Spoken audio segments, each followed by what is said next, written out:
stands on the edge of the Great Lakes that once were an even greater sea. Slowly, the layers of silt on the seabed became compressed into rock. Later, the towering glaciers of the Ice Age added their weight, compressing and carving the rock till they melted northward, leaving behind them the Great Lakes.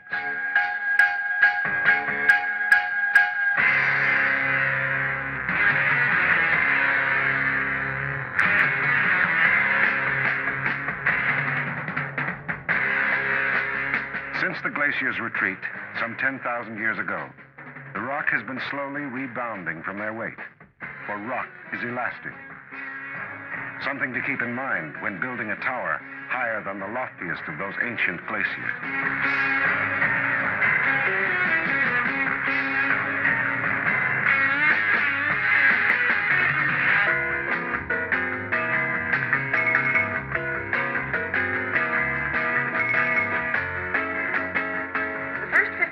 Feet of the tower is concrete. Above that is over 300 feet of steel antenna encased in ice-resistant plastic. At the base of the antenna is the upper observation deck. Visibility extends to 100 miles. Of the tower's 1,815 feet, over 3/4 of it was built by slip forming, a construction technique where concrete was poured into an open-bottomed mold that outlined the walls of the tower. As the concrete in the lower part of the mold hardened, the whole 600-ton slip form, including the crane, was moved up. The concrete pouring was continuous.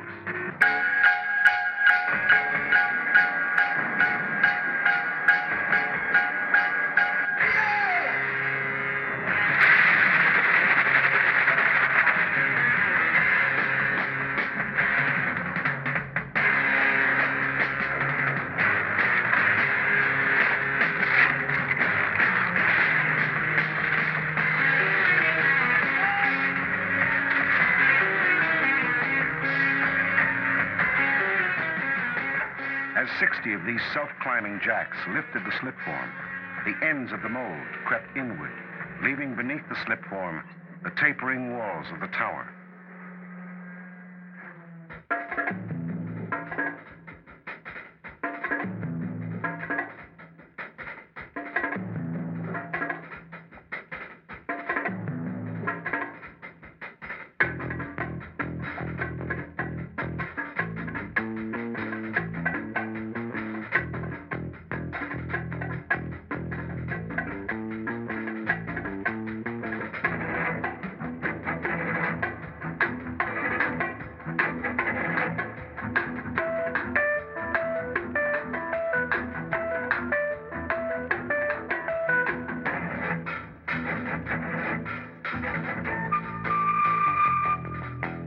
Progress was slow.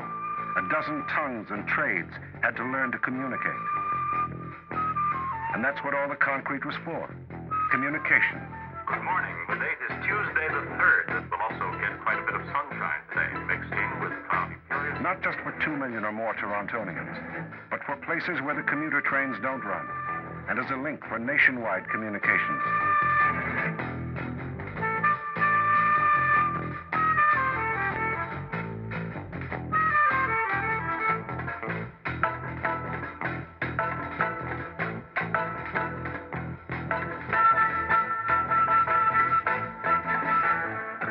Beginning to make its presence felt in more than one direction.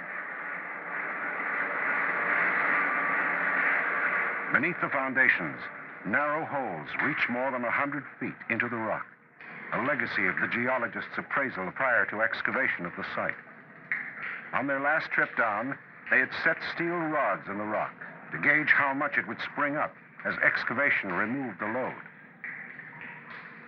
And now, how it was settling back under the growing concrete.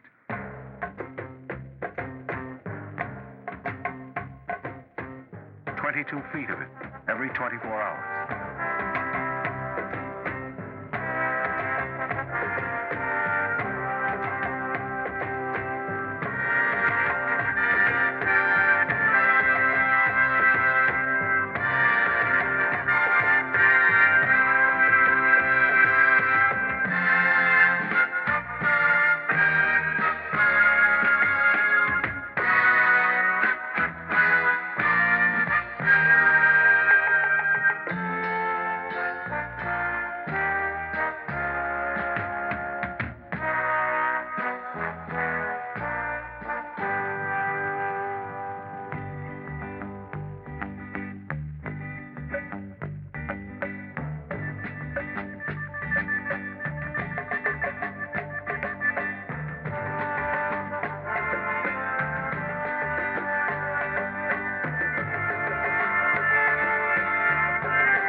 the slip form shrank in size, the iron workers were constantly tidying up.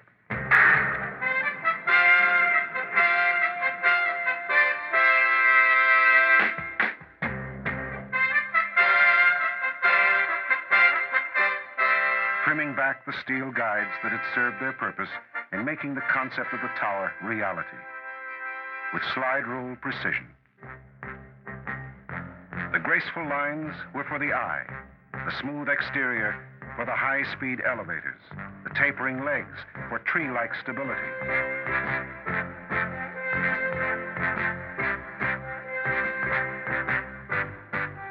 Just one of the structural engineer's safeguards, along with foundations that flex like a foot, spreading the load on the rock when the tower leans, as all towers do, from expansion of the side warmed by the sun.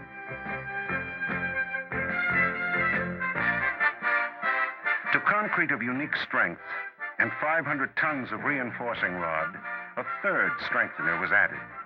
For concrete can be prone to a simple force that has demolished mountains. Ice, expanding in hairline cracks.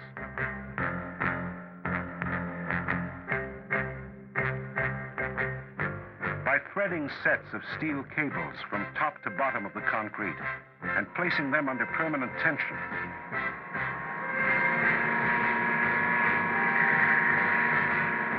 the hazard of ice cracking the concrete was eliminated.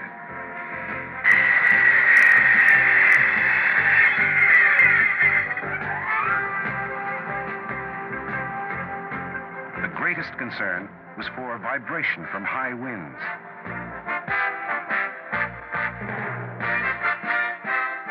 This tap equals a hurricane of inconceivable force, yet the tower soon dampens the vibration. Calculations were based on 1,000 years of weather at its worst.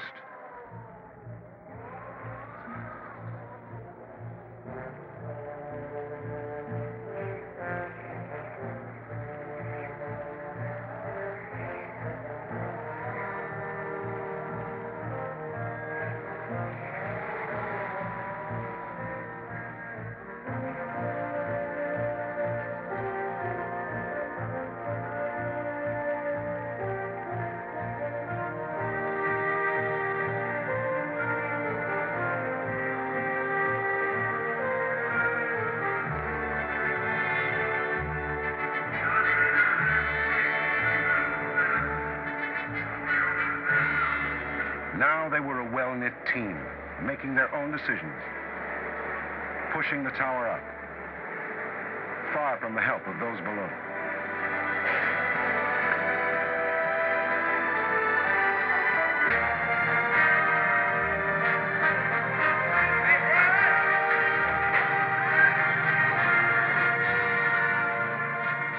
But the crane was the real clue to how the schedule went. Apart from concrete, everything must go up by crane.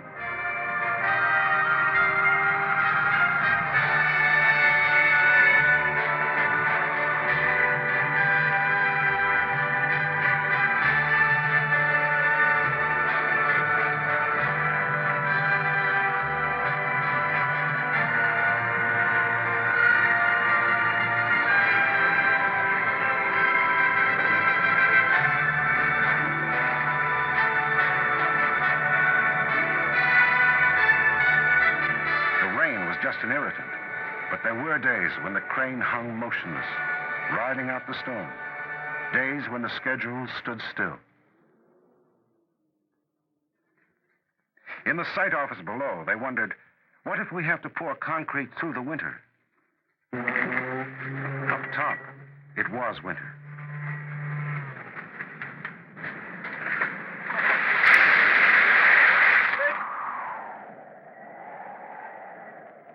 The tapering legs were complete, and with a simpler slip form, the rate quickened. We're past the Eiffel Tower. We're on top of the Empire State. Not far above us, New York's Trade Center.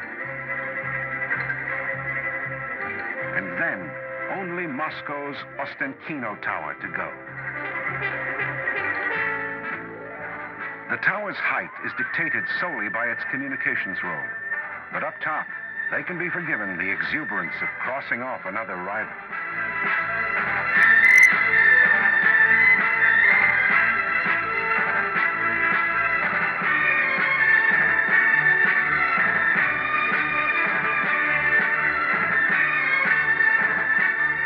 Sometimes it seems as if the Earth turns about the tower. Actually, it's the slip form that's trying to twist like water down a drain. A natural phenomenon that taxes all their efforts to keep the tower straight.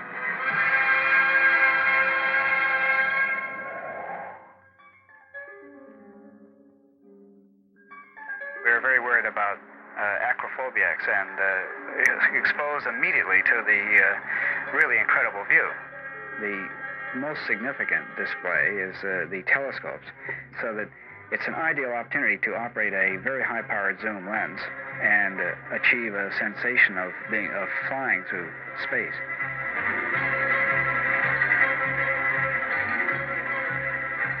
With only a few feet to go, the tower deviates only 1.1 inches from the vertical.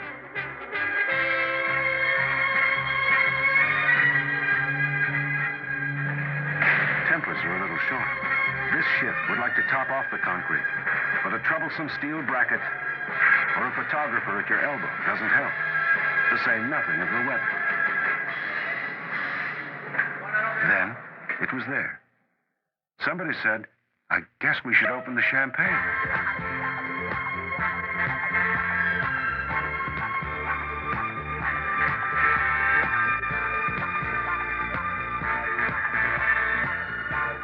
It seemed a long way down to that hot and humid night last summer when they had watched the slip form make that first memorable inch off the ground.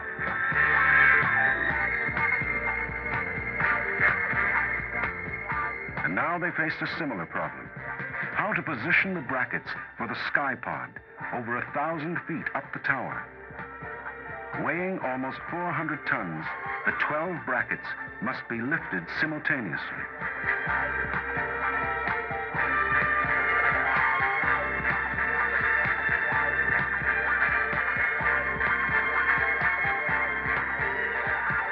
Up top, the slip form gave way to a crown of steel that would support 45 jacks. Hand over hand, they would haul in the cables, rolling the brackets up the concrete.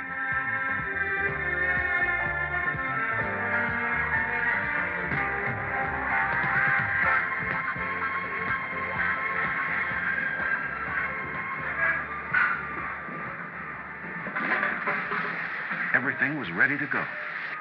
The temporary legs are severed. The cables took the strain. 44 of them, that is. The 45th slipped. Some modification of the jacks was needed. There was time for a breather. Time to unearth a few more reminders that not so long ago, this had been Toronto's waterfront, shared by citizenry and commerce alike.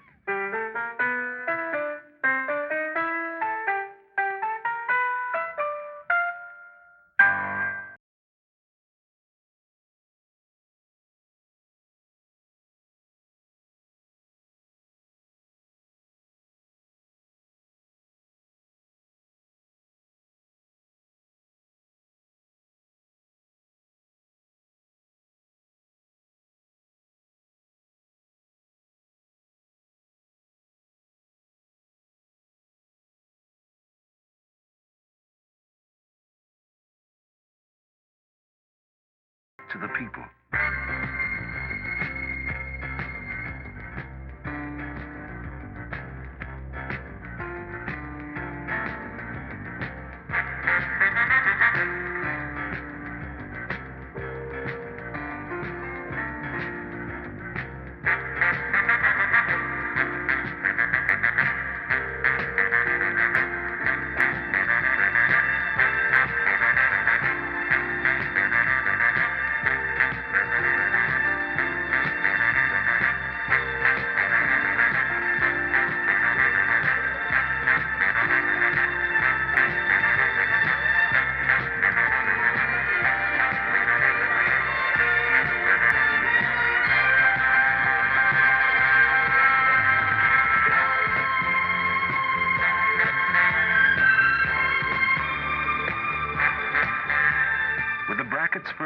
device, architect and engineer felt justified in visualizing the curving patterns of steel and glass that would be added in the coming year. Around the brackets, they would add a sophisticated inflated donut to protect microwave antennae from the elements.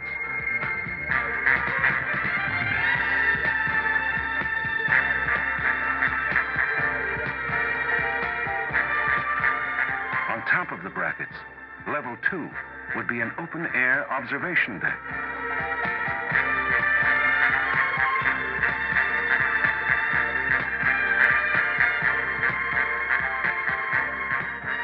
On level 3, the viewer will be enclosed from the elements, but not from the uplifting experience that comes with being part of the cloudscape.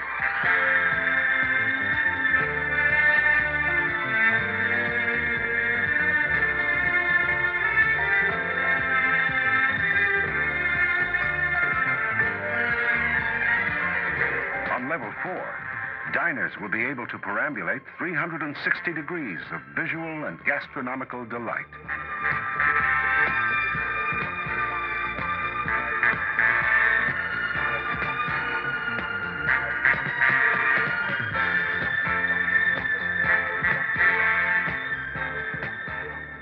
Above, communications, where images and sounds from a dozen television and radio stations will be transmitted with newfound strength and clarity.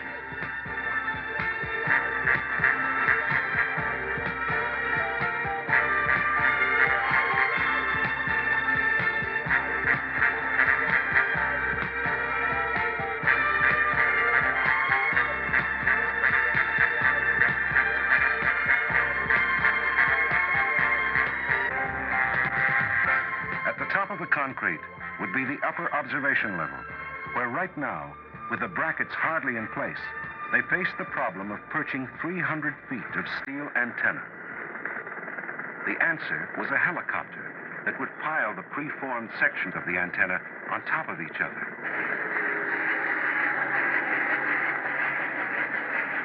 The Sky Crane was a veteran of many construction problems, except perhaps a Toronto winter.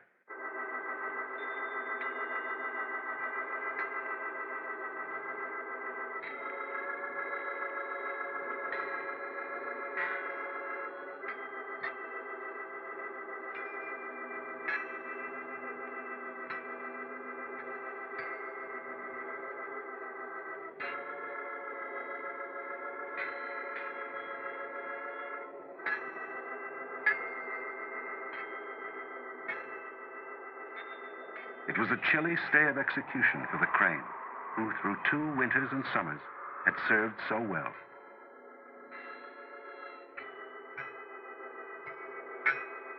The trains went about their business, uninterrupted by the signal that would clear the tracks during lifts. Cameras were focused and refocused. All they needed was a glimpse of the sun.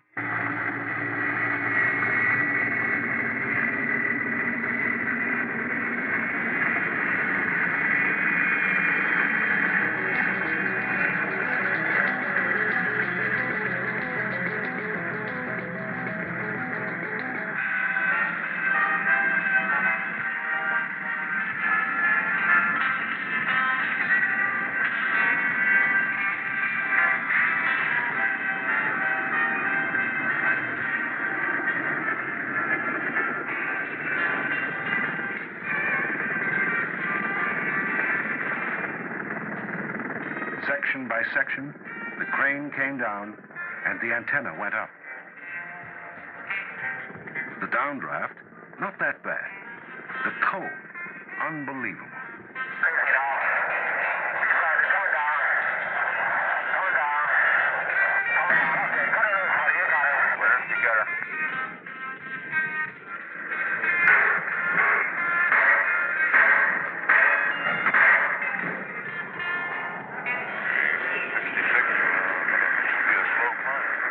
Some of the pieces weighed around 18,000 pounds.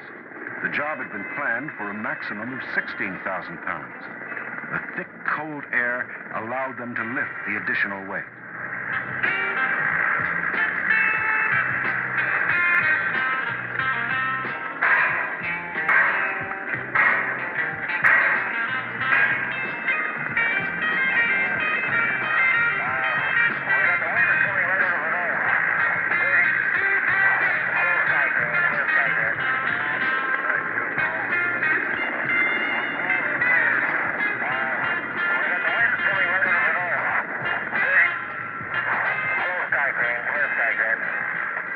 heavy sections were the dampers, a hula hoop arrangement of lead weights and springs that dampened vibration of the steel.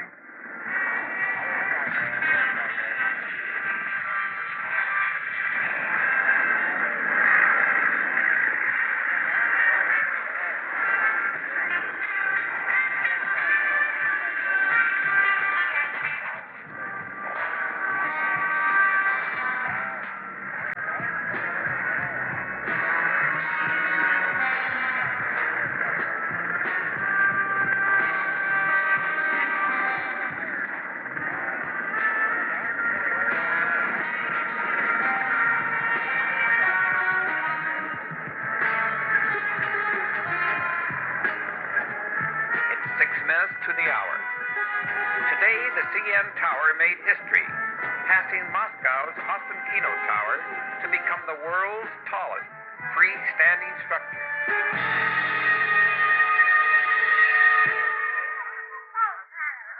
The last section would be a little late at the site.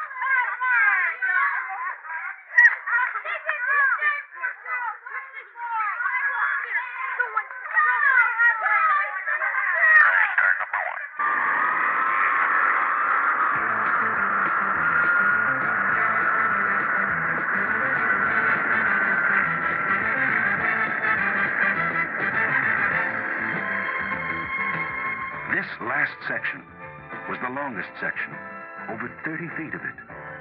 The target now only a few feet across. The weather threatening.